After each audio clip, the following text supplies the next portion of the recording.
All right, so this week's discussion board question revolves around Obermann's choice to frame Luther in the context of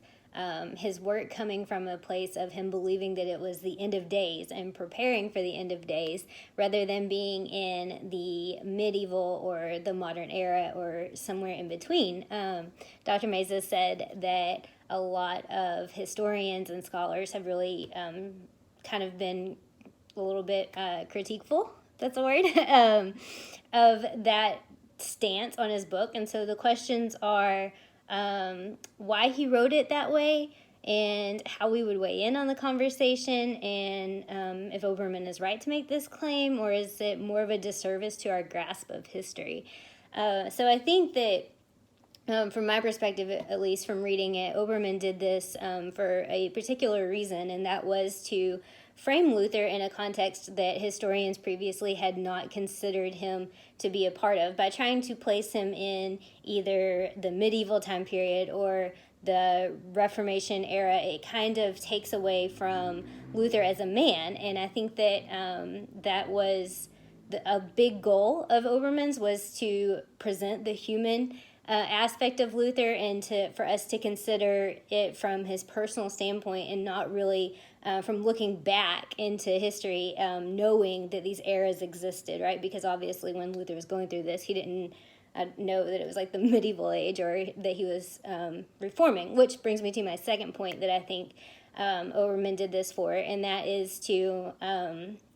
bring attention also to the fact that he was not intending to completely reform and break away from the church. His whole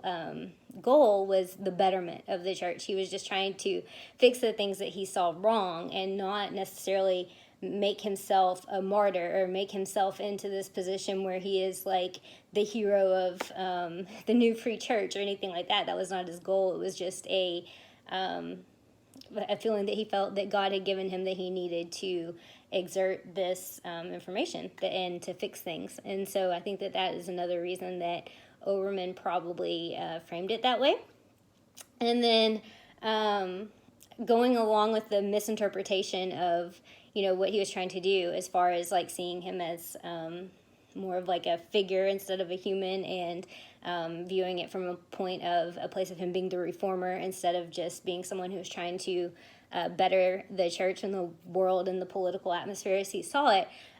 is the reality of, on the German perspective, and how he was translated into German nationalism and anti-Semitism. And I think that this, while it might not have been like the whole point of the book, obviously it was not, I don't think, because the book was amazing and there were lots of really good points in it, but I do think that that really helped with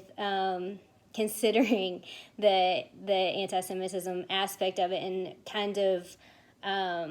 not, I don't want to say like saying it was okay for him to say what he did about the Jewish population, but kind of give him a little bit of a leeway, because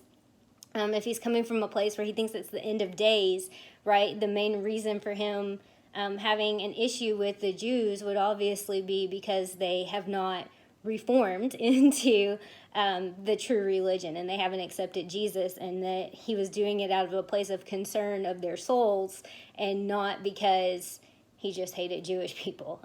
which is something that I think, again, while it wasn't the whole point of the book, obviously it was an important aspect that I think, by framing him as a man, and in neither the medieval age or the Reformation, the modern age, it kind of helps to put that into context of the overall misinterpretation of him, and to give maybe an alternative viewpoint from what other modern historians have considered, which is, I think, what the job of every historian is right, is to uncover a different aspect of something that has been overlooked. So so the big question was if it was more of a disservice to our grasp of history, and if he was right to make this claim. That I'm not sure, because like there were specific points in the book, like especially like when he was defending the psychoanalyzation of Luther, and some of the wording that he used in his lectures, he was like, well, he didn't really have this like fixation or like an issue like mommy and daddy issues. These were it was a sign of the times, right? And so while I think the argument works for the majority of the book, there are little instances like that he was still putting him in the context of the medieval age. So that's something, and specifically like this stuff with the devil. And so like I understand where it's coming from, and for the most part, I agree with Oberman. Like I said, like I thought this was a really good book, but I do think that if I was gonna be somebody that critiqued it, I understand why they felt like maybe it wasn't the best choice. So is it a more of a disservice to our grasp of history? I don't think so. Like I said, I think that it gave us a really good new perspective and a new idea of who Luther was as a human, which I think is super important personally to historical references. I love getting in to know that alternative view, and I think that anything that you can do, credibly, obviously, and with ample, facts and references to back up the story, it does a service to the people that are interested in learning more, because it gives you something to think about, which is what it's done for this class. So those are my thoughts. Thanks so much for watching, and I'll see y'all next week. Bye.